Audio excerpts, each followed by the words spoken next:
Hi guys, ഇന്ന് നമ്മൾ കാണാൻ പോകുന്ന പടം ഒരു സീരിയൽ കില്ലറുടെ പടമാണ്. സോ വെൽക്കം ടു ചെറുകഥ. ഈ പടത്തിന്റെ വൺ ലൈൻ ഞാൻ പറയുന്നില്ല, നല്ല ഇൻട്രസ്റ്റിംഗ് ആണ് പടം. അത്യാവശ്യം ട്വിസ്റ്റും കാര്യങ്ങളൊക്കെ ഉണ്ട്. അതിൽ ഒരു ട്വിസ്റ്റ് അത് മനസ്സിലാക്കാൻ കുറച്ച് പാടുപെടും. അപ്പോൾ നമുക്ക് സിനിമയിലേക്ക് പോകാം. ഈ സിനിമയുടെ പേര് I am not a serial killer. പിന്നെ ഇതുവരെയും ചാനൽ സബ്സ്ക്രൈബ് ചെയ്യാത്തവർ സബ്സ്ക്രൈബ് ചെയ്യൂ, കൂടെ ബെല്ലൈക്കൺ ഒന്ന് അമർത്തിക്കോളൂ. പടത്തിന്റെ ഓപ്പണിംഗ് സീനിൽ ഒരു ക്രൈം സീനാണ് കാണിക്കുന്നത്. കൊല നടന്ന സ്ഥലത്ത് നിന്ന് കൊല ചെയ്യപ്പെട്ട ആളുടെ ബോഡി ആംബുലൻസിൽ കയറ്റുന്നതാണ് കാണിക്കുന്നത്. അങ്ങനെ ബോഡി ആംബുലൻസിൽ കയറ്റുമ്പോൾ ബോഡി വളരെ ക്രൂരമായ രീതിയിൽ തന്നെ ടോർച്ചർ ചെയ്തതായി കാണാം. ഇത് കണ്ട് നാട്ടുകാർക്കും പോലീസുകാർക്കും പേടിയാവും. അപ്പോൾ അവിടെ ഒരു മൂലയിൽ ഒരു പയ്യൻ ഇതെല്ലാം കണ്ടുകൊണ്ട് നിൽക്കുന്നത് നമുക്ക് കാണിക്കും. അതാണ് നമ്മുടെ ഹീറോ. അവന്റെ പേര് ജോൺ. ജോൺ ഒരു സാധാരണ പയ്യന്മാരെ പോലെയേ അല്ല. ഇപ്പോൾ പോലീസ് ജോണിനെ കണ്ട് എന്താ ജോൺ, ഈ കൊലയെ പറ്റി എന്താ നിന്റെ അഭിപ്രായം എന്ന് ചോദിക്കും. അതിന് ജോൺ നോർമലായി തന്നെ പറയും, അയാൾ ഇപ്പോൾ ചത്ത് പരലോകത്തെത്തിയിട്ടുണ്ടാവും, ഇനിയിപ്പോൾ ഞാൻ എന്ത് പറയാനായി എന്ന് പറയും. പക്ഷെ എന്തിനാവും ഈ പോലീസ് ഈ പയ്യനെ കണ്ട് ഇങ്ങനെ ചോദിച്ചത്? അങ്ങനെ ഒരു ക്വസ്റ്റ്യൻ നമുക്കുണ്ടാകും. അതിനൊരു കാരണമുണ്ട്. ജോണിന്റെ അമ്മ ഈ നാട്ടിൽ ഒരു ഫ്യൂണറൽ ഹോം നടത്തുന്ന ആളാണ്. ഫ്യൂണറൽ ഹോം എന്ന് വെച്ചാൽ ഒരാൾ മരിച്ചു പോയാൽ അയാളുടെ ഫാമിലിക്കും ഫ്രണ്ട്സിനും കാണാൻ വേണ്ടി മരിച്ചതിന് ശേഷം ശവശരീരം ഒരുക്കില്ലേ, അതിനുള്ള സ്ഥലമാണ് ഫ്യൂണറൽ ഹോം. ഇതൊക്കെ ചെറുപ്പത്തിലെ അവന്റെ അമ്മയുടെ ഒപ്പം ഈ ഡെഡ് ബോഡികളെ ഒരുക്കാൻ ജോൺ ഉണ്ടാവും. അങ്ങനെ ചെറുപ്പം തൊട്ടേ ജോൺ ഡെഡ് ബോഡി കണ്ടു വളർന്നത് കൊണ്ട് തന്നെ അവന്റെ പെരുമാറ്റവും എല്ലാം വ്യത്യസ്തമാണ്. അവന് ഓരോ കൊലകൾ നടന്ന അതിന്റെ സീക്രറ്റുകൾ കണ്ടുപിടിക്കാൻ വളരെ ഇഷ്ടമാണ്. പിന്നെ അവൻ അധികം സംസാരിക്കുകയൊന്നുമില്ല, വളരെ സൈലന്റ് ആണ്. അവന്റെ ചിന്തകളൊക്കെ കുറച്ച് വേറെ മാതിരിയാണ്. ഇത് കാരണം കൊണ്ട് തന്നെ നാട്ടുകാർ ജോണിനെ ഒരു സൈക്കോ ആണെന്നാണ് പറയുന്നത്. ഇങ്ങനെ ജോണിനെ പറ്റി പറഞ്ഞുകൊണ്ട് പടത്തിന്റെ ടൈറ്റിൽ കാണിക്കും. അടുത്ത സീനിൽ ജോണിന്റെ അമ്മേനെ ഹെൽപ്പ് ചെയ്യാനായി അമ്മയുടെ ഫ്യൂണറൽ ഹോമിലേക്ക് വരും. അവിടെ ജോണിന്റെ അമ്മയും പിന്നെ ഒരു അസിസ്റ്റന്റും ഉണ്ട്. ഇപ്പോ അവിടെയുള്ള ശവശരീരത്തെ കണ്ട് അമ്മ അപ്സെറ്റ് ആവും. അയാളെ അമ്മയ്ക്ക് അറിയാം. പാവം നല്ല മനുഷ്യനായിരുന്നു, ഒരു കരുണയും കാണിക്കാതെയാണ് ആ കില്ലർ കൊന്നു കളഞ്ഞല്ലോ എന്ന് പറയുമ്പോൾ ഹീറോ പറയും, അമ്മേ ശരിക്കും നമ്മൾ ആ കൊലയാളിയോട് നന്ദി പറയണ്ടേ, ഈ ആഴ്ചയിൽ ഇത് 2ാമത്തെ ശവമാണ്, ഇത് നല്ലതല്ലേ എന്ന് ജോൺ പറയും. ഇതാണ് ജോണിന്റെ പ്രശ്നം. നോർമൽ മനുഷ്യന്മാർ ചിന്തിക്കുന്ന പോലെയല്ല അവൻ ചിന്തിക്കുക. ചെറിയ വയസ്സ് തൊട്ടേ ഇവൻ ശവങ്ങളെ കണ്ടു വളർന്നത് കൊണ്ട് തന്നെ ജോണിന് ഇങ്ങനത്തെ വിയേഡായ ചിന്തകളാണ് വരിക. ഇതുകൊണ്ട് തന്നെ ജോണിന് ഒരു പേടിയുണ്ട്, ഒരു പക്ഷെ ഞാനും ഒരു സൈക്കോ കില്ലറായി മാറിയാലോ എന്ന്. ഇപ്പോൾ അമ്മ അവിടെ നിന്ന് പോകും. അങ്ങനെ ജോണും ആ അസിസ്റ്റന്റും കൂടിയാണ് ബോഡി പ്രോസസ് ചെയ്യുന്നത്. ആദ്യം ബോഡിയിലുള്ള ബ്ലഡ് എല്ലാം പുറത്തേക്ക് എടുക്കും. പിന്നെ ബോഡി ഡീകമ്പോസ് ആവാതിരിക്കാൻ വേണ്ടി എംബാമിംഗ് എന്ന പ്രോസസ് ചെയ്യും. അതിനുശേഷം രാത്രി ജോൺ വീട്ടിൽ കിടക്കുന്നതാണ് കാണിക്കുന്നത്. അവൻ എന്നും ഇങ്ങനെ ഞാൻ ആരാ, ഞാൻ ഒരു സാധാരണ മനുഷ്യനാണോ അതോ ഫ്യൂച്ചറിൽ ഒരു ക്രൂരനായ സൈക്കോ കില്ലർ ആവുമോ എന്നൊക്കെ തന്നെ മനസ്സിൽ ആലോചിച്ചുകൊണ്ടിരിക്കും. അങ്ങനെ അടുത്ത ദിവസം ജോൺ സ്കൂളിൽ പോകുന്ന വഴിയെ പടത്തിന്റെ സ്റ്റാർട്ടിങ്ങിൽ ഒരു കൊല നടന്നില്ലേ, ആ സ്പോട്ടിൽ പോയി അവൻ നോക്കുമ്പോൾ അവിടെ കറുത്ത നിറത്തിൽ ഒരു ലിക്വിഡ് പോലെ ഗ്രീസ് പോലെ എന്തോ ഉണ്ട്. അത് അവൻ നോക്കും. എന്നിട്ട് അവൻ നേരെ സ്കൂളിൽ വരും. അപ്പൊ ജോണിന്റെ അമ്മേനെ പ്രിൻസിപ്പൽ അവിടേക്ക് വിളിച്ചിട്ടുണ്ട്. എന്താ സംഭവം എന്ന് വെച്ചാൽ ജോണിന്റെ ക്ലാസ്സിൽ കുട്ടികൾക്ക് ഇഷ്ടമുള്ള ആരെങ്കിലും കുറിച്ച് ഒരു എസ്സേ എഴുതാൻ പറഞ്ഞപ്പോൾ ജോൺ ഒരു സൈക്കോ കില്ലറിനെ പറ്റിയാണ് എഴുതി വെച്ചിട്ടുള്ളത്. അത് പോരാഞ്ഞിട്ട് അവൻ എങ്ങനെയാണ് ആ കൊലയാളി ആ കൊലകളൊക്കെ ചെയ്തത് എന്ന് വിസ്തരിച്ച് എഴുതി വെച്ചിട്ടുമുണ്ട്. ഇത് കാരണമാണ് പ്രിൻസിപ്പൽ അമ്മേനെ വിളിപ്പിച്ചിട്ടുള്ളത്. പ്രിൻസിപ്പൽ പറയും, നിങ്ങളുടെ മകൻ അബ്നോർമലാണ്, ഇവന്റെ മൈൻഡ് സെറ്റ് ഒന്നും നോർമലേ അല്ല. ഇങ്ങനെ പറഞ്ഞുകൊണ്ടിരിക്കുമ്പോൾ ജോൺ ഇതൊക്കെ എന്ത് എന്ന രീതിയിൽ കൂളായി പ്രിൻസിപ്പലിനെ തന്നെ തുറിച്ചു നോക്കിക്കൊണ്ടിരിക്കുന്നുണ്ടാകും. ഇത് കണ്ട് അവന്റെ അമ്മ നിനക്കൊന്നും പറയാനില്ലേ എന്ന് ചോദിക്കുമ്പോൾ ഞാൻ പ്രിൻസിപ്പൽ എന്നെ എത്ര വട്ടം നോർമൽ അല്ല അബ്നോർമൽ ആണ് എന്ന് പറയുന്നത് എണ്ണിക്കൊണ്ടിരിക്കുകയാണ് എന്ന് പറയും. ഇതാണ് അവന്റെ കയ്യിലിരിപ്പ്. അടുത്ത സീനിൽ ജോണും അവന്റെ ഫ്രണ്ട് ടെഡിയും ഒന്നിച്ചിരുന്ന് ഭക്ഷണം കഴിക്കുകയാണ്. ടെഡി ജോണിന്റെ ബെസ്റ്റ് ഫ്രണ്ട് ഒന്നുമല്ല. ജോൺ പറയുന്നത് കേൾക്കുന്നതിനും അവന്റെ ചിന്തകൾ ഷെയർ ചെയ്യാനും ഒരാൾ വേണം. അതിന് മാത്രം വേണ്ടിയാണ് ടെഡിയെ കൂട്ടുകാരനാക്കിയിട്ടുള്ളത്. അവന്റെ ചിന്തകൾ ആരുടെ അടുത്തും ഷെയർ ചെയ്യാതിരുന്നാൽ ജോണിന്റെ ചിന്തകൾ മോശമാവാൻ തുടങ്ങും. അത് ഉണ്ടാവാതിരിക്കാൻ വേണ്ടിയാണ് ടെഡിയെ ഒപ്പം കൂട്ടിയിട്ടുള്ളത്. അങ്ങനെ അവർ ഭക്ഷണം കഴിച്ചുകൊണ്ടിരിക്കുമ്പോൾ അവിടേക്ക് ഒരു ബുള്ളി ഗാങ് വരും. ആ ഗാങ്ങിലെ ലീഡറിന് ജോണിന്റെ ഫാമിലിയെ പറ്റിയും അവന്റെ അമ്മ ചെയ്യുന്ന ജോലിയെ പറ്റിയും ഒക്കെ അറിയാം. അങ്ങനെ ഇതൊക്കെ പറഞ്ഞ് അവനെ കളിയാക്കിക്കൊണ്ടിരിക്കുകയാണ്. എന്താ ജോൺ, ഇന്ന് എത്ര ശവങ്ങളെയാ നീ കുളിപ്പിച്ചത്, നിന്നെ ശവത്തിന്റെ മണമുണ്ട് എന്നൊക്കെ പറഞ്ഞ് കളിയാക്കിക്കൊണ്ടിരിക്കും. പക്ഷേ ജോൺ ഇതൊക്കെ കേട്ട് കാമായി തന്നെ ഇരിക്കും. അവന്റെ എല്ലാ ദേഷ്യവും ഉള്ളിൽ അടക്കി പിടിച്ച് ആ സിറ്റുവേഷൻ ചിരിച്ചുകൊണ്ട് ഹാൻഡിൽ ചെയ്യും. പക്ഷേ അവന്റെ എല്ലാ ദേഷ്യവും ഫോർക്ക് ഉപയോഗിച്ച് ടേബിളിന്റെ അടിയിൽ തീർക്കുന്നുണ്ടാകും ജോൺ. ജോണിന് നല്ലോണം അറിയാം, എങ്ങാനും അവന്റെ കൺട്രോൾ പോയാൽ അവൻ ഒരു സീരിയൽ കില്ലറായി മാറുമെന്ന്. അതിനുവേണ്ട എല്ലാ ഗുണങ്ങളും അവനിലുണ്ട്. സോ അതുകൊണ്ട് തന്നെ എല്ലാം കൺട്രോൾ ചെയ്ത് ആ സിറ്റുവേഷൻ ഹാൻഡിൽ ചെയ്യും. ഇതിനുവേണ്ടി ജോൺ ഒരു ട്രീറ്റ്മെന്റ് എടുക്കുന്നുണ്ട്. അടുത്ത സീനിൽ ട്രീറ്റ്മെന്റിന് വേണ്ടി സൈക്കാട്രിസ്റ്റിനെ കാണാൻ വരും. ഇവർ എപ്പോഴും ഈ സ്ഥലത്താണ് മീറ്റ് ചെയ്യുക. അങ്ങനെ ജോണും ഡോക്ടറും സംസാരിച്ചുകൊണ്ട് നടക്കുമ്പോൾ ജോൺ ഒരു കാര്യം കാണും. ഒരു ബ്ലൂ കളർ കോട്ടിട്ട ഒരാൾ മുഖമൊക്കെ മറച്ചുകൊണ്ട് നടക്കുന്നുണ്ടാകും. ഇങ്ങനെ ഒരാളെ ഈ നാട്ടിൽ മുമ്പ് അവൻ കണ്ടിട്ടേയില്ല. ഡോക്ടർ അവിടെ ഉള്ളത് കൊണ്ട് തന്നെ ജോൺ അത് കാര്യമാക്കാതെ ഡോക്ടറുടെ അടുത്ത് സംസാരിക്കാൻ തുടങ്ങും. ഡോക്ടർ, എനിക്ക് എന്താ, ഞാൻ എന്റെ റൂൾസ് എല്ലാം ബ്രേക്ക് ചെയ്യുന്ന പോലെ തോന്നുന്നു. നിങ്ങൾക്ക് ഈ മെക്ഡൊണാൾഡ് ട്രെൻഡ് എന്ന തിയറിയെ പറ്റി അറിയുമോ? അത് എന്താന്ന് വെച്ചാൽ അത് സീരിയൽ കില്ലർ ആവാനുള്ള സിംറ്റംസ് ആണ്. അതിൽ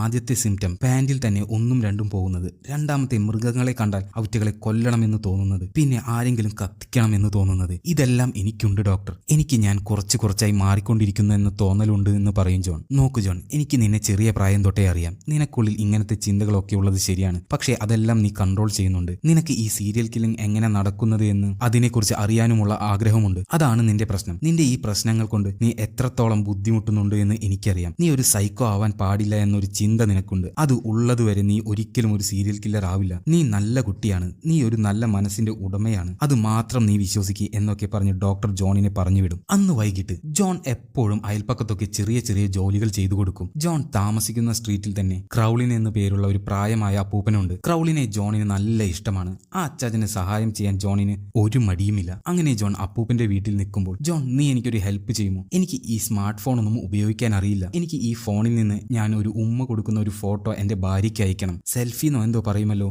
എന്ന് ക്രൗളിൻ ചോദിക്കും. അതൊക്കെ സിമ്പിൾ അല്ലേ? ഇതുപോലെ ക്യാമറ ഓപ്പൺ ചെയ്തിട്ട് കിസ് ചെയ്യുന്നത് പോസ്റ്റ് ചെയ്യുക, ക്ലിക്ക് ചെയ്യുക, അത്രയ്ക്കേ ഉള്ളൂ. ഇനി നിങ്ങളുടെ വൈഫിനെ അയച്ചോളൂ എന്ന് പറഞ്ഞ് ജോൺ ഫോൺ കൊടുക്കും. താങ്ക്സ് മോനെ എന്ന് പറഞ്ഞ അപ്പൂപ്പന് വളരെ സന്തോഷപ്പെടും. ഈ അപ്പാപ്പന് ആരുമില്ല, ഒരു ഭാര്യ മാത്രമേ ഉള്ളൂ. അങ്ങനെ രണ്ടാളും സംസാരിച്ചു കൊണ്ടിരിക്കുമ്പോൾ അപ്പുറത്തെ വീട്ടിൽ ഹീറോ ഒരു പെൺകുട്ടിയെ കാണും. അത് ബ്രൂക്കി. ഹീറോന്റെ സ്കൂളിൽ തന്നെയാണ് അവൾ പഠിക്കുന്നത്. ബ്രൂക്കിനെ ജോണിന് നല്ല ഇഷ്ടമാണ്. പക്ഷെ ഇതുവരെയ്ക്കും അവൻ അവളോട് മിണ്ടിയിട്ട് പോലുമില്ല. അതിന് കാരണം ഇവന്റെ സ്വഭാവം ഇങ്ങനെ ആയതുകൊണ്ട് അവൾക്ക് ഇഷ്ടപ്പെടുമോ ഇല്ലയോ എന്ന് ചിന്ത അവനുണ്ട്. അടുത്ത സീനിൽ ജോൺ അമ്മയുടെ ഓഫീസിലേക്ക് വരുമ്പോൾ അവിടെ ജോണിന്റെ ചേച്ചിയെ കാണിക്കും. അവൾ ഇവരുടെ ഒപ്പമല്ല ജീവിക്കുന്നത്. അവൾ വേറെ താമസിക്കുകയാണ്. അവൾ ജോണിനെ കണ്ടതും ബായ് പറഞ്ഞ് അവിടെ നിന്ന് പോകും.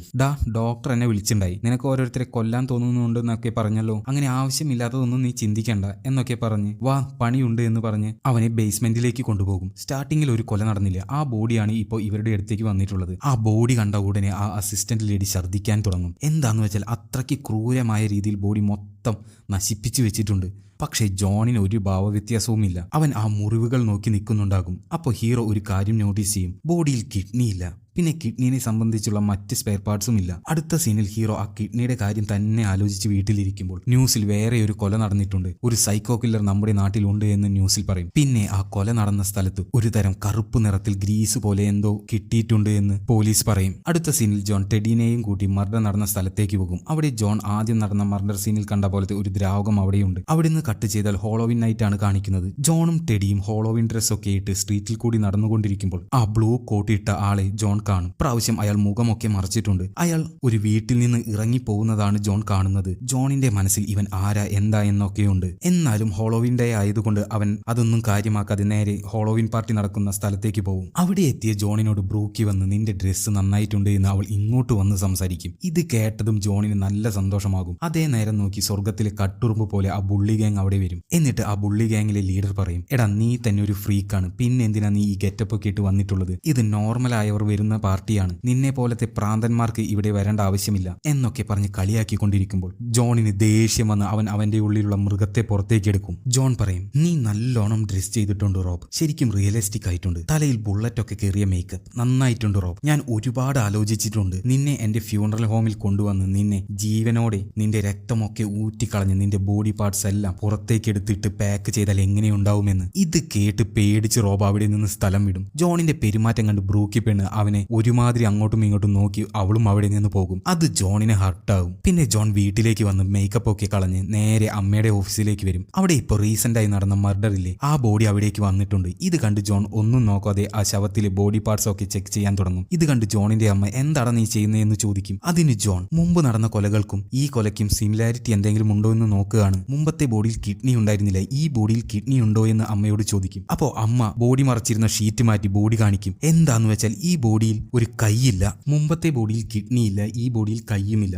അടുത്ത സീനിൽ ജോൺ ഡോക്ടറിനെ മീറ്റ് ചെയ്യും. ഡോക്ടർ ഒരു ബൈനോക്കോളറിൽ പക്ഷികളെ നിരീക്ഷിച്ചുകൊണ്ടിരിക്കുകയാണ്. ഡോക്ടർ ജോണിന് ബൈനോക്കോളർ കൊടുത്ത് ജോൺ അവിടേക്ക് നോക്കുക, അവിടെ ഒരു ഭംഗിയുള്ള പക്ഷിയുണ്ട് എന്ന് പറയും. ജോണും അതിൽ കൂടെ നോക്കുമ്പോൾ അവിടെ സ്ട്രീറ്റിൽ ആ ബ്ലൂ കളർ ഹുഡിയിട്ട ആളെ കാണും. അതോടെ ഡോക്ടറുടെ അഡ്വൈസ് ഒന്നും കേൾക്കാതെ ആ ഹുഡിക്കാരനെ തന്നെ നിരീക്ഷിച്ചുകൊണ്ടിരിക്കുന്നുണ്ടാകും ജോൺ. ജോണിന് അതാവും നാട്ടിലിറങ്ങിയ സീരിയൽ കില്ലർ എന്ന തോന്നലുണ്ട്. അടുത്ത സീനിൽ ജോൺ ആ ഹുഡിക്കാരനെ ഫോളോ ചെയ്യാൻ തുടങ്ങും. അവൻ പോകുന്ന എല്ലാ സ്ഥലത്തേക്കും ജോണും പോകും. അങ്ങനെ ജോൺ ഒരു റെസ്റ്റോറന്റിൽ ഇരുന്ന് ആ ഹുഡിക്കാരനെ നിരീക്ഷിച്ചു കൊണ്ടിരിക്കുമ്പോൾ ജോണിന്റെ നൈബർ ക്രൗളിൻ അപ്പൂപ്പൻ അവിടെ ഉണ്ടാവും. അപ്പൂപ്പന്റെ അടുത്ത് വന്ന് ആ ഹുഡിക്കാരൻ സംസാരിച്ച് അവർ രണ്ടുപേരും കാറിൽ കയറി പോകും.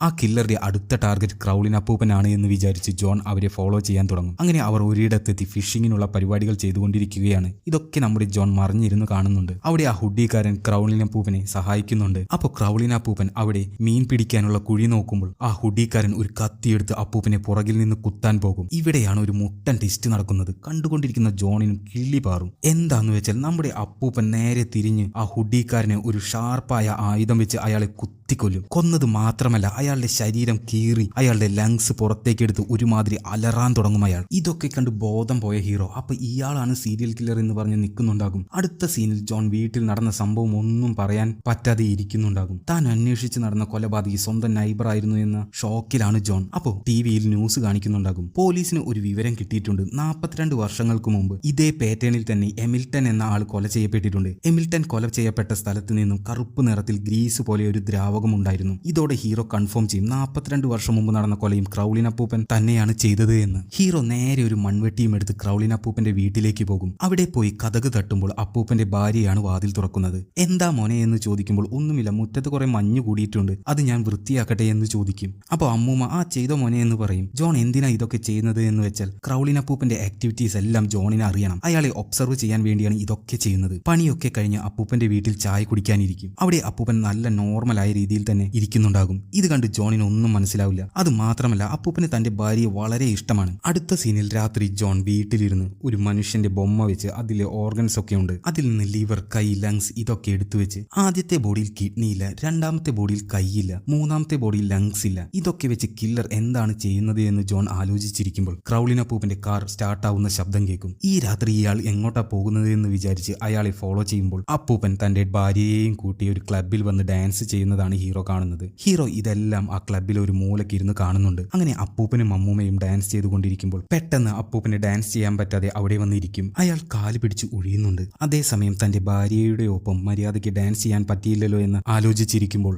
അപ്പോൾ വേറെ ഒരു അപ്പൂപ്പൻ ക്രൗളിൻ അപ്പൂപ്പന്റെ ഭാര്യയുടെ ഒപ്പം ഡാൻസ് കളിക്കുന്നത് കാണും. ഇത് കണ്ട് ദേഷ്യത്തിൽ ആ ഡാൻസ് കളിക്കുന്ന ആളുടെ കാല് തന്നെ നോക്കിയിരിക്കുന്നുണ്ടാവും ക്രൗളിൻ അപ്പൂപ്പൻ. അവിടെ നിന്ന് കട്ട് ചെയ്താൽ അപ്പൂപ്പനും വൈഫും ഒരു റെസ്റ്റോറന്റിൽ ഭക്ഷണം കഴിക്കാൻ പോകും. ആ റെസ്റ്റോറന്റിലും ഹീറോ ഫോളോ ചെയ്തു വരും. അവിടെ വെച്ച് ജോണിന് ഒരു ഷോക്ക് കിട്ടും. എന്താന്ന് വെച്ചാൽ അവിടെ ജോണിന്റെ അമ്മയും ജോണിന്റെ ഡോക്ടറും കൂടി അവിടേക്ക് ഡേറ്റിങ്ങിന് വന്നിട്ടുണ്ട്. ഇത് കണ്ട് ജോൺ നിങ്ങൾ എന്താ ഇവിടെ എന്ന് ചോദിക്കും. അപ്പൊ അമ്മ നീ എന്തിനാ ഈ നേരത്തെ ഇവിടെ വന്നതെന്ന് ചോദിക്കും. എന്തെങ്കിലും അവിടെ വാ വീട്ടിലേക്ക് പോവാമെന്നും പറഞ്ഞ് ജോണിന്റെ അമ്മ അവനെയും കൂട്ടിക്കൊണ്ട് വീട്ടിലേക്ക് പോകും. അതുകൊണ്ട് പിറ്റേ ദിവസം രാവിലെ തന്നെ അപ്പൂപ്പനെ ഫോളോ ചെയ്യാൻ ജോൺ തുടങ്ങും. ഇപ്പോൾ അപ്പൂപ്പൻ മുടി വെട്ടാനായി ഒരു കടയിലേക്ക് പോകുന്നതാണ് കാണിക്കുന്നത്. അപ്പൂപ്പന് നടക്കാൻ തീരെ വയ്യ. അയാൾ ഞൊണ്ടിയാണ് ആ കടയിലേക്ക് കയറുന്നത്. ആ കടയിൽ മുടി വെട്ടാൻ നിൽക്കുന്നത് ഇന്നലെ രാത്രി അപ്പൂപ്പന്റെ വൈഫിനൊപ്പം ഡാൻസ് കളിച്ച ആളാണ്. ഇതൊക്കെ ജോൺ മറിഞ്ഞിരുന്ന് കാണുന്നുണ്ട്. ഹീറോയ്ക്ക് എന്തോ നടക്കാൻ പോകുന്നു എന്നൊരു ഉൾവിളിയുണ്ട്. അതുപോലെ തന്നെ ആ ക്രൗളിൻ അപ്പൂപ്പൻ വന്ന് കടയുടെ ഷട്ടർ ഇടും. എന്നിട്ട് ആ കടയ്ക്കുള്ളിൽ ഒരു റൂമുണ്ട്, അതിനുള്ളിലേക്ക് പോകും. അതിനുള്ളിൽ നിന്ന് ആ മുടിവെട്ടുകാരൻ കരയുന്ന ശബ്ദം ഹീറോ കേൾക്കും. ഇനി ഒരു കൊലപാതകം നടക്കാൻ പാടില്ല എന്ന് വിചാരിച്ച് ആ കടയ്ക്ക് വെളിയിൽ ഒരു അലാർം ഉണ്ട്. അത് ഓണാക്കി ഹീറോ അവിടെ നിന്ന് മാറി നിൽക്കും. ശബ്ദം കേട്ട് അവിടേക്ക് പോലീസ് എത്തും. അത് അപ്പൂപ്പൻ അറിയും. പോലീസ് ഷട്ടർ തുറന്ന് തോക്കും ചൂണ്ടി ഉള്ളിൽ കയറി നിൽക്കുമ്പോൾ അപ്പൂപ്പൻ സാധാരണ പോലെ സംസാരിച്ച് നിന്നിട്ട് പെട്ടെന്ന് ആ പോലീസുകാരനെ പിടിച്ച് അയാളുടെ കൈ പോലീസുകാരന്റെ വായിലേക്ക് ഇറക്കും. ഈ സീൻ കുറച്ച് ഭയങ്കരാണ്, കണ്ടിരിക്കാൻ പറ്റില്ല. ഇത് ഹീറോ ദൂരത്തിലിരുന്ന് കാണുന്നുണ്ട്. ശരിക്കും ഒരു കത്തി എടുത്ത് കൈകൊണ്ട് കുത്തി ഇറക്കുന്ന മാതിരിയാണ് ഹീറോ കണ്ടത്. പക്ഷേ ഹീറോ അടുത്തു പോയി നോക്കുമ്പോൾ അത് കത്തിയൊന്നുമല്ല, അത് ആ അപ്പൂപ്പന്റെ കൈ തന്നെയാണ്. അയാളുടെ കൈയാണ് ഒരു ആയുധമായി മാറിയത്. അയാളുടെ കൈ കറുപ്പ് നിറത്തിലാണുള്ളത്. ഇവിടെയാണ് ഒരു കാര്യം മനസ്സിലാവുന്നത്, ഈ അപ്പൂപ്പൻ മനുഷ്യനല്ല എന്ന്. അങ്ങനെ ഹീറോ ഒളിഞ്ഞിരുന്ന് നോക്കുമ്പോൾ അവിടെ ക്രൗളിൻ അപ്പൂപ്പൻ നിന്ന് ഡാൻസ് കളിക്കുന്നുണ്ടാകും. കടയിലേക്ക് വരുമ്പോൾ തപ്പി പിടിച്ചു വന്ന ആള് ഇപ്പോൾ ഡാൻസ് കളിക്കുന്നു. എന്താ സംഭവം എന്ന് വെച്ചാൽ ഇന്നലെ അപ്പൂപ്പന്റെ ഭാര്യയുടെ കൂടെ ഡാൻസ് കളിച്ച ആളുടെ കാലാണ് ഇപ്പോൾ അപ്പൂപ്പൻ വെച്ചിട്ടുള്ളത്. അതിനുശേഷം ആ ബാർബറുടെ ബോഡി മാത്രം എടുത്ത് ക്രൗളിൻ അവിടെ നിന്ന് പോകും. അപ്പോൾ ഹീറോ ആ ഷോപ്പിനുള്ളിലേക്ക് കയറി നോക്കും. അവിടെ പോലീസിന്റെ ബോഡിയുടെ അടുത്തായി കറുപ്പ് നിറത്തിൽ ഒരു ദ്രാവകമുണ്ട്. അതൊരു കാലിന്റെ ഷേപ്പിലാണുള്ളത്. അപ്പോഴാണ് ഹീറോയ്ക്ക് ഒരു കാര്യം കണക്ട് ആവുന്നത്. എന്തിനാണ് ക്രൗളിൻ അപ്പൂപ്പൻ ബോഡി പാർട്സ് എല്ലാം എടുക്കുന്നത് എന്ന്. അപ്പൂപ്പന്റെ ബോഡി പാർട്സ് നശിച്ചു തുടങ്ങുമ്പോൾ ഇതുപോലെ കൊലകൾ നടത്തി അവരുടെ ബോഡി പാർട്സ് എടുക്കും. എന്നിട്ട് അപ്പൂപ്പന്റെ ബോഡി പാർട്സ് അവിടെ തന്നെ ഉപേക്ഷിക്കും. അതാണ് അഴുകി ഗ്രീസ് പോലെയാവുന്നത്. ഇതാണ് എല്ലാ മർഡർ സീനിലും നമ്മൾ കണ്ടത്. അങ്ങനെ ഇങ്ങനെയൊരു അമാനുഷിക സംഭവം ജോൺ കണ്ടുപിടിച്ചു. ആ ബാർബറുടെ ബോഡി ക്രൗളിൻ ഡിസ്പോസ് ചെയ്തു. പക്ഷെ പോലീസുകാരുടെ ബോഡി അവിടെ തന്നെ വിട്ടുപോയതുകൊണ്ട് ഈ വിഷയം ആ നാട്ടിൽ വലിയ ന്യൂസ് ആകും. പ്രാവശ്യം പോലീസിനെ തന്നെ കൊന്നു എന്ന് പറഞ്ഞ് നാട് മൊത്തം ഭീതിയിലാവും. നമ്മുടെ ഹീറോ ഇപ്പോഴും അപ്പൂപ്പനെ ഫോളോ ചെയ്യുന്നത് നിർത്തിയിട്ടില്ല. അന്ന് രാത്രി അപ്പൂപ്പന്റെ വീട്ടിൽ പോയി നോക്കുമ്പോൾ അപ്പൂപ്പനും ഭാര്യയും വീട്ടിൽ ഡാൻസ് കളിക്കുന്നുണ്ടാകും. അപ്പൂപ്പന് തന്റെ ഭാര്യയെ അത്രയും ഇഷ്ടമാണ്. തന്റെ ഭാര്യയെ സന്തോഷിപ്പിക്കാൻ പറ്റാതെ വരുമ്പോഴാണ് അപ്പൂപ്പൻ ഇങ്ങനത്തെ കൊലകൾ ചെയ്ത് തന്റെ ശരീരം അപ്ഗ്രേഡ് ചെയ്യുന്നത്. അപ്പൂപ്പനെ സംബന്ധിച്ചിടത്തോളം ഈ ചെയ്യുന്നതെല്ലാം ശരിയാണ്, പക്ഷെ അതുകൊണ്ട് ബാധിക്കുന്നത് മറ്റുള്ളവരാണ്. അതുകൊണ്ട് തന്നെ ഇത് എങ്ങനെയെങ്കിലും തടയണമെന്ന് ഹീറോ തീരുമാനിക്കും. അടുത്ത ദിവസം അപ്പൂപ്പൻ പുറത്തേക്ക് പോകാൻ വേണ്ടി തന്റെ കാർ ക്ലീൻ ചെയ്തുകൊണ്ടിരിക്കുമ്പോൾ കാർമേൽ നിന്ന് ഒരു നോട്ട് കിട്ടും. നിങ്ങൾ ആരാ എന്തായെന്നൊക്കെ എനിക്കറിയാം, നിങ്ങൾ ചെയ്യുന്നതെല്ലാം ഞാൻ കാണുന്നുണ്ട് എന്ന് ആ നോട്ടിലുണ്ടാകും. അത് ജോണാണ് എഴുതി വെച്ചിട്ടുള്ളത്. അപ്പൂപ്പന് ഇത് കണ്ട് ടെൻഷനാകും. അയാൾ ഒന്നും ചെയ്യാതെ വീട്ടിലേക്ക് തിരിച്ചു കയറി പോകും. അങ്ങനെ അടുത്ത സീൻ കുറച്ച് നാളുകൾ കഴിഞ്ഞാണ് കാണിക്കുന്നത്. ഒരു രാത്രി നാട്ടിലെ ജനങ്ങളെല്ലാം ക്യാമ്പ് ഫയർ ഇട്ട് എല്ലാവരും ഒത്തുചേരും. നമ്മുടെ നാട്ടിൽ ഒരു സീരിയൽ കില്ലർ ഉണ്ട്, അതുകൊണ്ട് നാട്ടുകാർ എല്ലാവരും ഒത്തൊരുമിക്കണം. നമ്മളെ നമ്മൾ തന്നെയാണ് സംരക്ഷിക്കേണ്ടത്. അങ്ങനെ പറഞ്ഞുകൊണ്ടിരിക്കുമ്പോൾ അവിടെ അപ്പൂപ്പൻ വന്നിട്ടില്ല. മൂപ്പരുടെ വൈഫ് മാത്രമാണ് വന്നിട്ടുള്ളത്. ഇത് കണ്ട് ഹീറോ ക്രൗളിൻ അപ്പൂപ്പനെ വന്നില്ലേ എന്ന് അമ്മൂമ്മോട് ചോദിക്കും. അങ്ങേർക്ക് എന്താ പറ്റിയതെന്ന് അറിയില്ല മോനെ, റൂമിൽ നിന്ന് ഇപ്പൊ പുറത്തിറങ്ങുന്നേ ഇല്ല എന്ന് പറയും. അടുത്ത സീനിൽ ഹീറോ അവന്റെ എല്ലാ ധൈര്യവും സംഭരിച്ച് അപ്പൂപ്പന്റെ വീട്ടിലേക്ക് പോകും. അപ്പൂപ്പനെ അറിയില്ലല്ലോ ഹീറോയാണ് ആ കത്തെഴുതി വെച്ചത് എന്ന്. ഹീറോ അപ്പൂപ്പന്റെ അടുത്ത് ചെന്നിരിക്കും. അപ്പൂപ്പൻ ഒരു പോയം വായിച്ചു കൊണ്ടിരിക്കുകയാണ്. ആ പോയത്തിന്റെ പേര് ലാംബ് ആൻഡ് ടൈഗർ. അതിൽ പറയുന്നത് ഈ ലോകത്ത് ദൈവമാണ് ആടിനെയും ഉണ്ടാക്കിയത്, അതിനെ തിന്നാൻ വേണ്ടിയുള്ള പുലിയെയും ഉണ്ടാക്കിയത്. അങ്ങനെ പറഞ്ഞുകൊണ്ടിരിക്കും. ജോണിന് മനസ്സിലാവുന്നുണ്ട് അപ്പൂപ്പൻ എന്താ പറയാൻ ഉദ്ദേശിക്കുന്നത് എന്ന്. എന്നാലും ഒന്നും മനസ്സിലാവാത്ത പോലെ ഹീറോ അവിടെ നിന്ന് പോകും. അടുത്ത സീനിൽ ജോൺ ലൈബ്രറിയിൽ പോയി ഒരു ബുക്ക് എടുത്ത് വായിക്കുന്നതാണ് കാണിക്കുന്നത്. ആ കഥയിൽ ഒരു മോൺസ്റ്ററിനെ കുറിച്ച് പറയുന്നുണ്ട്. അതിന്റെ ജീവൻ നിലനിർത്താൻ വേണ്ടി അത് മറ്റുള്ളവരെ കൊന്ന് അതിന്റെ ജീവൻ നിലനിർത്തുമെന്നാണ് ആ കഥയിലുള്ളത്. അങ്ങനെ ദിവസങ്ങൾ കടന്നുപോകും. ക്രൗളിൻ അപ്പൂപ്പന്റെ ഹെൽത്ത് കുറച്ചായി മോശമാവാൻ തുടങ്ങും. ജോൺ ആ നോട്ട് എഴുതി വെച്ചതിന് ശേഷം ആരോ തന്നെ നോട്ടീസ് ചെയ്യുന്നുണ്ട് എന്ന് വിചാരിച്ച് അപ്പൂപ്പൻ പിന്നെ പുറത്തേക്കൊന്നും ഇറങ്ങിയിട്ടില്ല. അതുകൊണ്ട് കൊലകൾ ചെയ്യുന്നത് നിർത്തിയത് കൊണ്ട് അപ്പൂപ്പന്റെ അവസ്ഥ മോശമാവാൻ തുടങ്ങും. അങ്ങനെ ഒരു ദിവസം അപ്പൂപ്പന്റെ വീട്ടിലേക്ക് ജോൺ വരും. അപ്പോൾ അപ്പൂപ്പൻ ജോണിനോട് പറയും, എനിക്ക് പേടിയാവുന്നുണ്ട്, എന്റെ ഭാര്യയെ ഞാൻ തനിച്ചാക്കി മരിച്ചു പോകുമോ എന്നാണ് എന്റെ പേടി. അവളെ സന്തോഷത്തോടെ വെക്കുന്നതാണ് എന്റെ ജീവൻ, പക്ഷെ അത് നടക്കാതെ പോകുമോ എന്ന് വിചാരിച്ച് എനിക്ക് ഭയമുണ്ട് മോനെ എന്ന് പറയും. അടുത്ത സീനിൽ ഹീറോന്റെ വീട്ടിലാണ് കാണിക്കുന്നത്. ക്രിസ്മസ് ആണ് ഇന്ന്. ജോണും ഫാമിലിയും ഭക്ഷണം കഴിച്ചു കഴിഞ്ഞ് കിട്ടിയ ഗിഫ്റ്റ് എല്ലാം നോക്കുകയാണ്. അതിൽ ജോണിന്റെ അമ്മ കൊടുത്ത ഗിഫ്റ്റ് നോക്കുമ്പോൾ ഒരു പാൻഡയുടെ മാസ്ക് കൊടുത്തിട്ടുണ്ട്, പിന്നെ ഒരു MP3 പ്ലെയറും. ഈ മാസ്ക് കണ്ടപ്പോൾ ഹീറോയ്ക്ക് ഒരു ഐഡിയ തോന്നും. ഹീറോ ആ മാസ്ക് ഇട്ട് നേരെ ഒരു ടെലിഫോൺ ബൂത്തിൽ പോയി അപ്പൂപ്പനെ വിളിക്കും. ആ നോട്ട് എഴുതി വെച്ച ആള് ഞാനാണ്, എനിക്കൊരു കാര്യം അറിയണം. 42 വർഷം മുമ്പ് നിങ്ങൾ കൊന്ന എമിൽട്ടൺ എന്ന ആളുടെ ദേഹത്ത് നിന്ന് നിങ്ങൾ എന്ത് ഓർഗനാണ് എടുത്തത് എന്ന് എനിക്ക് അറിയണമെന്ന് ജോൺ പറയും. അപ്പോൾ അപ്പൂപ്പൻ പറയും, ഞാൻ അവനെ കൊന്നിട്ട് അവന്റെ ഓർഗനൊന്നും എടുത്തിട്ടില്ല, അവന്റെ ജീവിതമാണ് ഞാൻ എടുത്തത്. ശരിക്കും പറഞ്ഞാൽ ഞാൻ അവനെ കൊല്ലുമ്പോൾ അവൻ അവന്റെ കുടുംബത്തോടൊപ്പം സന്തോഷത്തോടെയാണ് ജീവിച്ചിരുന്നത്. അവന് കുട്ടികളും വൈഫും എല്ലാവരും ഉണ്ടായിരുന്നു. പക്ഷേ പാവം നീ, നിനക്ക് ഇതൊന്നും അനുഭവിക്കാൻ പറ്റില്ല, കാരണം ഞാൻ നിന്നെ കൊല്ലാൻ പോവുകയാണ് എന്ന് പറയും. ഇത് കേട്ട് ജോണിന്റെ കിളി പാറും. അപ്പൂപ്പൻ ഇത്രയും നാൾ ഒതുങ്ങി നിന്നത് ഭയം കൊണ്ടല്ല, എന്തായാലും ആ നോട്ട് എഴുതിയ ആൾ തന്നെ ഫോളോ ചെയ്യുന്നുണ്ടാകുമെന്ന് അറിയാം. അങ്ങനെ അപ്പൂപ്പൻ വെച്ച ട്രാപ്പാണിത്. ഹീറോ അവിടെ നിന്ന് എത്ര ദൂരം ഓടാൻ പറ്റുമോ അത്ര ദൂരം ഓടും. അപ്പൂപ്പൻ അവിടെ എടുത്ത് തന്നെ ഒരു കാറിലുണ്ടായിരുന്നു. അയാൾ കാർ എടുത്ത് ഹീറോന്റെ പിന്നാലെ പോകും. ഹീറോ നേരെ അവന്റെ ഫ്രണ്ടായ ടെഡിയുടെ വീട്ടിലേക്ക് ഓടിക്കയറും. നീ എന്താ ഈ നേരത്തെ ഇവിടെ, എന്താ പറ്റിയെന്ന് ടെഡി ചോദിക്കും. ജോൺ ആണെങ്കിൽ പേടിച്ച് വിറച്ച് പുറത്തേക്ക് തന്നെ നോക്കി നിൽക്കുന്നുണ്ടാകും. അപ്പൊ ടെഡി വെറുതെ ഓരോന്ന് കലപില എന്ന് പറഞ്ഞുകൊണ്ടിരിക്കും. ദേഷ്യം വന്ന ഹീറോ, ദാ മണ്ട മിണ്ടാണ്ടിരിക്കും, നിനക്കെന്നെ ശരിക്കും അറിയില്ല, എല്ലാ കൺട്രോളും പോയിട്ടാണ് ഇരിക്കുന്നത്, മിണ്ടാണ്ട് അവിടെ ഇരുന്നോ എന്ന് പറയും. ഇത് കേട്ട് ടെഡിക്ക് വിഷമമാവും. അപ്പൊ തന്നെ അവൻ ഗെറ്റ് ഔട്ട് അടിക്കും, ഇറങ്ങി പോടാ എന്റെ വീട്ടിൽ നിന്ന് പറയും. നിന്നെയൊക്കെ ഞാൻ ഫ്രണ്ടായി കണ്ടല്ലോ എന്ന് പറഞ്ഞ് അവൻ വീട്ടിൽ നിന്ന് ഇറങ്ങി പോവാൻ പറയും. ഹീറോ പേടിച്ച് റോഡിൽ നടന്നു പോയിക്കൊണ്ടിരിക്കുമ്പോൾ റോഡിൽ ഒരു കാർ കിടക്കുന്നുണ്ടാകും. കാറിന്റെ എടുത്തു പോയി നോക്കുമ്പോൾ ക്രൗളിൻ അപ്പൂപ്പൻ ആരെയോ കൊല്ലുന്നതാണ് കാണുന്നത്. ഹീറോ അവന്റെ മാസ്ക് മാറ്റാതെ അയാളെ കൊല്ലരുത് എന്ന് പറ്റുന്ന പോലെ അവൻ പറയും. അത് ടെഡിയുടെ അച്ഛനായിരുന്നു. എത്ര ട്രൈ ചെയ്തിട്ടും ഹീറോയ്ക്ക് അയാളെ രക്ഷിക്കാൻ സാധിക്കുന്നില്ല. ആ സമയത്ത് അപ്പൂപ്പൻ ഒരു ഓളിയിടും, എന്താ പറയാ, ഒരു മൃഗം ഗർജിക്കുന്ന പോലെ. അതോടെ ഹീറോ പേടിച്ചോടും. അടുത്ത സീനിൽ ടെഡിയുടെ അച്ഛന്റെ മരണാനന്തര ചടങ്ങിന് ഹീറോ വരുമ്പോൾ അവിടേക്ക് അപ്പൂപ്പനും എത്തിയിട്ടുണ്ട്. അപ്പൂപ്പൻ ഒന്നും അറിയാത്ത പോലെ ടെഡിയുടെ അച്ഛന് പ്രണാമം വെച്ച് പോകും. ഇതൊക്കെ കണ്ട് ജോണിന് സഹിക്കുന്നില്ല. അവന് ദേഷ്യം വന്ന് നിൽക്കുന്നത് കണ്ട് ജോണിന്റെ അമ്മ അവനെ കൊണ്ട് വീട്ടിലേക്ക് പോകും. വീട്ടിലേക്ക് ചെന്നിട്ടും അവൻ ഡിസ്റ്റർബ്ഡ് ആണ്. അമ്മ എന്താ നിനക്കെന്ന് ചോദിക്കും. അപ്പൊ ജോണിന് കൺട്രോൾ എല്ലാം പോയി അമ്മയുടെ നേരേക്ക് കത്തി ചൂണ്ടും. അപ്പൊ പെട്ടെന്ന് ഹീറോ കോൺഷ്യസ് ആവും. അവൻ കത്തി കളഞ്ഞ് റൂമിൽ വന്ന് കിടക്കും. അപ്പൊ അമ്മ വന്ന് അവന്റെ അടുത്തിരിക്കും. നിന്നെ ചെറിയ വയസ്സ് തൊട്ട് ഞാൻ എന്റെ ജോലി സ്ഥലത്ത് കൊണ്ടുപോയി. നീ ചെറിയ കുട്ടിയായിരിക്കുമ്പോഴേ കാണാൻ പാടില്ലാത്തതെല്ലാം കണ്ടു, അതുകൊണ്ടാവും നിന്റെ സ്വഭാവം ഇങ്ങനെ. എല്ലാത്തിനും കാരണം ഞാനാണ് മോനെ, എന്നോട് ക്ഷമിക്കുക എന്ന് പറഞ്ഞ് അമ്മ അവിടെ നിന്ന് പോകും. അന്ന് രാത്രി ജോൺ അവന്റെ ഡോക്ടറുടെ അടുത്ത് പോയി അവന്റെ സിറ്റുവേഷൻ പറയും. എന്റെ കൺമുന്നിൽ തന്നെ കുറച്ച് തെറ്റുകൾ നടക്കുന്നുണ്ട്, അത് കണ്ട് എനിക്ക് ചുമ്മാതിരിക്കാൻ പറ്റുന്നില്ല, അതിനെ മൈൻഡ് ചെയ്യാതിരിക്കാനും പറ്റുന്നില്ല. അതെന്താ ഡോക്ടർ എന്ന് അവൻ ചോദിക്കും. അതാണ് ഇമോഷൻ. സംടൈംസ് ഈ ഇമോഷൻസ് ആണ് നമ്മളെ കൺട്രോൾ ചെയ്യുന്നത്. ഒരു വിഷയത്തിൽ തന്നെ നമ്മളെ ഹോൾഡ് ചെയ്യുന്നതും ഈ ഇമോഷൻസ് ആണ്. നീ നിന്റെ ഇമോഷൻസിനെ കൺട്രോൾ ചെയ്യാൻ പഠിക്കും, പിന്നെ എല്ലാം താനെ ശരിയാവും. ഇതും കേട്ട് ഹീറോ ഒന്നും മിണ്ടാതെ അവിടെ നിന്ന് പോകും. അടുത്ത സീനിൽ ജോണിന് അമ്മ ഗിഫ്റ്റ് കൊടുത്ത MP3 പ്ലെയർ ഒരു കടയിൽ കൊണ്ട് വിറ്റ് അതിനു പകരം ഒരു ട്രാക്കിംഗ് ഡിവൈസ് മേടിക്കും. അത് നമ്മുടെ അപ്പൂപ്പന്റെ കാറിൽ കൊണ്ട് ഫിക്സ് ചെയ്യും അവൻ. ജോണിന് ഇനി അപ്പൂപ്പൻ എവിടേക്കാണ് പോകുന്നത് എന്ന് വീട്ടിൽ നിന്ന് തന്നെ അറിയാം. അത് മാത്രമല്ല അപ്പൂപ്പന്റെ ശരീരം മോശമാവുമ്പോഴെല്ലാം അയാൾ വേട്ടയ്ക്കിറങ്ങും. അതിനെ തടുക്കാൻ വേണ്ടിയാണ് ജോൺ ഇതൊക്കെ ചെയ്യുന്നത്. പിന്നെ അപ്പൂപ്പന് തന്റെ ഭാര്യയെ ജീവനാണ്. അപ്പോൾ അമ്മൂമ്മയെ വെച്ച് അപ്പൂപ്പനെ പേടിപ്പിക്കാമെന്ന് വിചാരിച്ച് അപ്പൂപ്പൻ പുറത്തു പോയ നേരം നോക്കി ജോൺ മാസ്ക് ഇട്ട് അപ്പൂപ്പന്റെ വീട്ടിൽ പോകും. അവൻ അമ്മൂമ്മ ഉറങ്ങുന്ന ഫോട്ടോ എടുത്ത് അപ്പൂപ്പനെ അയച്ചു കൊടുക്കാമെന്ന് വിചാരിച്ചാണ് പോയത്. പക്ഷേ അവിടെ എത്തിയതും ഹീറോന്റെ സൈക്കോത്തരം പുറത്തേക്ക് എടുക്കാൻ തുടങ്ങും.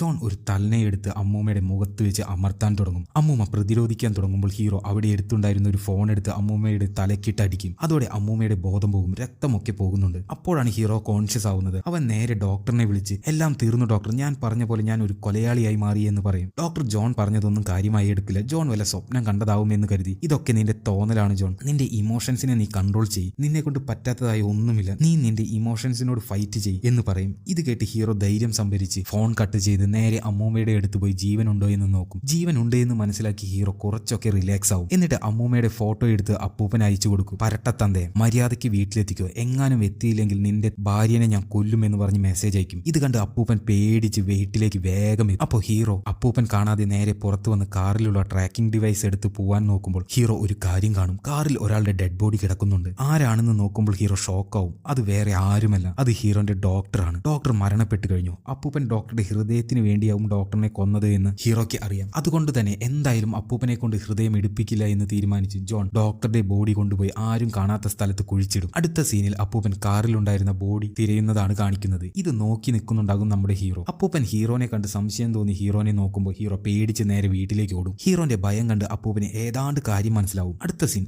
അന്ന് ഈവനിങ് ടെഡിയുടെ അച്ഛന്റെ മരണാനന്തര ചടങ്ങാണ് കാണിക്കുന്നത്. അതും ഹീറോന്റെ അമ്മയുടെ ഓഫീസിലാണ് നടക്കുന്നത്. അവിടെ ടെഡിയുടെ റിലേറ്റീവ്സും മറ്റു ഫ്രണ്ട്സും എല്ലാവരും വന്നിട്ടുണ്ട്. നമ്മുടെ ഹീറോയും ആ ചടങ്ങിന് എത്തിയിട്ടുണ്ട്. അങ്ങനെ ഹീറോ അവിടെ ഇരിക്കുമ്പോൾ ക്രൗളിൻ അപ്പൂപ്പൻ അവിടേക്ക് എത്തും. അപ്പൂപ്പൻ നേരെ വന്ന് ജോണിന്റെ അടുത്തിരിക്കും. ജോണിന് ഉള്ളിൽ ഭയമുണ്ടെങ്കിലും അവൻ അവിടെ തന്നെ ഇരിക്കും. അപ്പൂപ്പൻ ചോദിക്കും, നീയാണല്ലേ എന്റെ ഭാര്യയെ അപകടപ്പെടുത്താൻ നോക്കിയത്? അപ്പൊ ജോൺ പറയും, അതെ, നിങ്ങളല്ലേ ഈ നാട്ടിലെ എല്ലാവരെയും കൊല്ലുന്നത്, എന്റെ ഡോക്ടറിനെയും നിങ്ങളല്ലേ കൊന്നത്. അപ്പൊ അപ്പൂപ്പൻ, എന്നെ പറ്റി നിനക്ക് ഒന്നും അറിയില്ല എന്ന് പറഞ്ഞ് ജോണിന്റെ കൈ പിടിക്കും. ജോൺ ആണെങ്കിൽ പേടിച്ച് അവിടെ തന്നെ ഇരിക്കും. അത്രയും ആളുകൾ ഉള്ളത് കൊണ്ട് അപ്പൂപ്പൻ ഒന്നും ചെയ്യില്ല എന്ന് വിശ്വസിച്ച് അവൻ അവിടെ തന്നെ ഇരിക്കും. ആ സമയം അപ്പൂപ്പന് നെഞ്ചു വേദനിക്കാൻ തുടങ്ങും. അതേസമയം അവിടുത്തെ ചടങ്ങുകളെല്ലാം കഴിഞ്ഞ എല്ലാവരും പോവാനും തുടങ്ങും. അപ്പോഴും ക്രൗളിൻ അപ്പൂപ്പൻ അവിടെ നെഞ്ചു വേദനിച്ചിരിക്കുന്നുണ്ടാകും. ക്രൗളിൻ എന്തായാലും അടുത്ത ആളെ കൊല്ലാൻ പോകുന്നത് ഹൃദയത്തിന് വേണ്ടിയാവുമെന്ന് ജോണിനറിയാം. അതുകൊണ്ട് പരട്ടത്തന്ത അവിടെ കിടന്ന് ചാവട്ടെ എന്ന് വിചാരിച്ച് ജോൺ അപ്പൂപ്പനെ ഉള്ളിലിട്ട് പൂട്ടും. ആ സമയം പുറത്ത് ജോണിന്റെ ചേച്ചി വന്ന് വീട്ടിലേക്ക് ഡ്രോപ്പ് ചെയ്യാമെന്ന് പറയും. വേണ്ട, നീ പൊക്കോ, ഞാൻ വന്നോളാം എന്ന് ജോൺ തിരിച്ചു പറയും. ശരി, നീ അമ്മയെയും കൂടി വീട്ടിലേക്ക് വാ എന്ന് ചേച്ചി പറയും. അപ്പോൾ അമ്മ എവിടെയാണ് എന്ന് ചോദിക്കും. അമ്മ ഉള്ളിലുണ്ടാവും, എനിക്കറിയില്ല എന്ന് പറഞ്ഞ് ചേച്ചി അവിടെ നിന്ന് പോകും. അവൻ വേറെ ഒന്നും ചിന്തിക്കാതെ വാതിൽ തുറന്ന് അകത്തേക്ക് പോകും. അവിടെ നോക്കുമ്പോൾ ക്രൗളിൻ അപ്പൂപ്പൻ അവിടെയില്ല. ഓഫീസ് റൂമിൽ പോയി നോക്കുമ്പോൾ അമ്മയും അവിടെയില്ല. അങ്ങനെ അമ്മേനെ തിരയുന്നതിനിടയിൽ അമ്മയുടെ ചെരുപ്പ് ബേസ്മെന്റിലേക്ക് പോകുന്ന വഴിയിൽ കിടക്കുന്നത് അവൻ കാണും. ജോൺ ബേസ്മെന്റിലേക്ക് പോയി നോക്കുമ്പോൾ അമ്മ ബോധമില്ലാതെ അവിടെ ടേബിളിൽ കിടക്കുന്നുണ്ടാകും. തൊട്ടടുത്ത് ക്രൗളിൻ അപ്പൂപ്പൻ ഇരിക്കുന്നുണ്ട്. നീ ഡോക്ടറിന്റെ ബോഡി എവിടെയാണ് ഒളിപ്പിച്ചത് എന്ന് പറയും, ഇല്ലെങ്കിൽ നിന്റെ അമ്മേനെ ഞാൻ കൊല്ലും. എനിക്ക് എന്തായാലും ഒരു ഹൃദയം കിട്ടിയേ പറ്റൂ. അത് നിന്റെ അമ്മയുടെ ആണെങ്കിലും മറ്റാരുടെ ആണെങ്കിലും എനിക്ക് കുഴപ്പമില്ല. അപ്പോൾ ജോൺ പറയും, ഡോക്ടറുടെ ബോഡി ആ ഫ്രീസറിലുണ്ട് എന്ന് പറയും. അപ്പോൾ അപ്പൂപ്പൻ ഫ്രീസറിന്റെ അടുത്തേക്ക് പോകുമ്പോൾ ജോൺ അവിടെ ബോഡി ലിഫ്റ്റ് ചെയ്യാൻ യൂസ് ചെയ്യുന്ന ഒരു എക്യുപ്മെന്റ് ഉണ്ട്. അത് ഉപയോഗിച്ച് അപ്പൂപ്പനെ മണ്ടക്കിട്ട് അടിക്കും. ക്രൗളിൻ അടികിട്ടി നിലത്ത് വീണ ശബ്ദം കേട്ട് ജോണിന്റെ അമ്മ എണി. അമ്മ ക്രൗളിനെ നോക്കുമ്പോൾ ക്രൗളിന്റെ കൈ ഒരു രൂപം മാറി ഒരു ഏലിയന്റെ കൈ പോലെയാവും. എന്താ ജോൺ, എന്താ ഇവിടെ നടക്കുന്നത് എന്ന് അമ്മ ചോദിക്കും. ജോൺ പറയും, നമ്മുടെ നാട്ടിൽ നടക്കുന്ന കൊലകൾക്കെല്ലാം കാരണം ഇയാളാണ് അമ്മേ. അപ്പോൾ അമ്മ, മോനെ പോലീസിനെ വിളിക്കുകയെന്ന് പറയുമ്പോൾ, വേണ്ട, അതുകൊണ്ടൊന്നും കാര്യമില്ല, ഞാൻ പറയുന്ന പോലെ ചെയ്യേ എന്ന് പറഞ്ഞ് അപ്പൂപ്പനെ എടുത്ത് ടേബിളിൽ ലോക്ക് ചെയ്യും. ക്രൗളിന്റെ ശരീരത്തിലെ ബ്ലഡ് എല്ലാം ഊറ്റിക്കളയാൻ തുടങ്ങും. അമ്മ ശവശരീരത്തിൽ കയറ്റുന്ന കെമിക്കൽ അപ്പൂപ്പന്റെ ശരീരത്തിലേക്ക് കയറ്റാൻ തുടങ്ങും. ആ സമയത്ത് അപ്പൂപ്പൻ മയക്കത്തിൽ നിന്ന് എണീക്കുമ്പോൾ ഒരു വശത്ത് ബ്ലഡ് എല്ലാം ഊറ്റിക്കളയുന്നുണ്ടാകും, മറുവശത്ത് കെമിക്കൽ ശരീരത്തിലേക്ക് കയറ്റുന്നുണ്ടാകും. ക്രൗളിൻ വേദന കൊണ്ട് കരയാൻ തുടങ്ങും, ഓളിയിടും. ആ ടൈമിൽ അവിടെ ലൈറ്റ്സ് എല്ലാം മിന്നി മറയുന്നുണ്ടാകും. കുറച്ച് സമയത്തിൽ തന്നെ ക്രൗളിന്റെ ബ്ലഡ് എല്ലാം ഊറിപ്പോയി ക്രൗളിൻ മരിച്ചു പോകും. എല്ലാം കഴിഞ്ഞു എന്ന് ജോണും അമ്മയും വിചാരിച്ചു നിൽക്കുമ്പോൾ ക്രൗളിന്റെ ശരീരത്തിൽ നിന്ന് പുറത്തേക്ക് ഒഴുകിപ്പോയ ബ്ലഡിൽ നിന്ന് ഒരു രൂപം ഉയർത്തെണീക്കും. അതൊരു ഏലിയനെ പോലെ, ഒരു മോൺസ്റ്ററിനെ പോലെയൊക്കെ ഉണ്ട് കാണാൻ. എന്താ പറയുക, ഒരുമാതിരി വൃത്തികെട്ട ഒരു ജന്തു. അതിനെ കണ്ട് ജോൺ ഒരു കത്തിയെടുത്ത് കുത്താൻ പോകുമ്പോൾ ഏലിയൻ ജോണിനോട് പറയും, ഇത്രയും നാൾ ഈ ശരീരത്തിൽ ജീവിച്ചു, ഈ ശരീരം വെച്ച് ഞാൻ ഒരാളെ പ്രണയിച്ചു, എനിക്ക് എന്റെ ഭാര്യയുടെ കൂടെ ഒരുപാട് കാലം ജീവിക്കണമെന്നുണ്ടായിരുന്നു. അതിനു വേണ്ടിയാണ് ഞാൻ ഇതെല്ലാം ചെയ്തു കൂട്ടിയത്. ഇനി അതിന് സാധിക്കില്ല. ജോൺ, ദയവ് ചെയ്ത് എന്റെ ഭാര്യയെ നീ നോക്കിക്കോണം എന്ന് പറഞ്ഞ് ജോണിന്റെ കയ്യിലുണ്ടായിരുന്ന കത്തിയെടുത്ത് ഏലിയൻ സ്വയം നെഞ്ചിൽ തന്നെ കുത്തിച്ചാവും. ഏലിയന്റെ ശരീരം അഴുകിപ്പോകുന്നതിനൊപ്പം ക്രൗളിൻ അപ്പൂപ്പന്റെ ശരീരവും അതിനൊപ്പം അഴുകാൻ തുടങ്ങും. അടുത്ത സീനിൽ ജോണിന്റെ ഡോക്ടറുടെ ബോഡി പോലീസ് കണ്ടുപിടിക്കും. അതുപോലെ ക്രൗളിൻ അപ്പൂപ്പനെ കാണാനില്ല എന്നും പിന്നെ കില്ലറിന് വേണ്ടിയുള്ള അന്വേഷണം നടക്കുന്നുണ്ട് എന്നും ന്യൂസ് ചാനലിൽ പറയുന്നുണ്ടാകും. ജോൺ നേരെ ക്രൗളിൻ അപ്പൂപ്പന്റെ ഭാര്യയുടെ അടുത്തേക്ക് പോയി എപ്പോഴാണ് നിങ്ങൾ ക്രൗളിനെ ആദ്യമായി കണ്ടത് എന്ന് ചോദിക്കും. അമ്മൂമ്മ തന്റെ ഹസ്ബൻഡിനെ പറ്റി പുകഴ്ത്തി പറയാൻ തുടങ്ങും. ഒരു സ്ത്രീ ആഗ്രഹിക്കുന്ന എല്ലാ ഗുണങ്ങളുമുള്ള ആളാണ് ക്രൗളിൻ. എന്റെ കണ്ണ് നനയാൻ അദ്ദേഹം ഇതുവരെ സമ്മതിച്ചിട്ടില്ല. പാവത്തിന് അറിയില്ലല്ലോ അത് ഒരു ഏലിയൻ ആണ് എന്ന്. പക്ഷെ ഇപ്പോൾ അദ്ദേഹം എന്നെ വിട്ടുപോയി എന്ന് അമ്മൂമ്മ പറയും. അങ്ങനെ ഈ പടം ഇവിടെ അവസാനിക്കും. എന്ത് തോന്നുന്നു നിങ്ങൾക്ക് ഈ പടം കണ്ട്? എനിക്ക് അത്ര വലിയ പടമായിട്ടൊന്നും തോന്നിയില്ല. പക്ഷെ കുറച്ച് സാധനങ്ങൾ പെശക. ഫസ്റ്റ് ഇന്റർവെൽ ട്വിസ്റ്റ് പോലെ ഒരു സംഭവം ഉണ്ടല്ലോ, അപ്പൂപ്പനെ റിവീൽ ചെയ്യണം, അതൊക്കെ പെശകായിരുന്നു. ക്ലൈമാക്സിനോട് എത്തപ്പോൾ എനിക്ക് വലിയ താല്പര്യമായില്ല. നിങ്ങൾക്ക് എങ്ങനെ അനുഭവപ്പെട്ടു എന്ന് പറയൂ. പടം ഇഷ്ടപ്പെട്ടെങ്കിൽ ലൈക്ക് ആൻഡ് സബ്സ്ക്രൈബ്, ഇഷ്ടപ്പെട്ടില്ലെങ്കിൽ എന്തുകൊണ്ടാണ് എന്ന് കമന്റിൽ ഒന്ന് കൊടുക്കുക. അപ്പോൾ ഞാൻ ഇംപ്രൂവ് ചെയ്യുന്നതായിരിക്കും. Thanks for watching.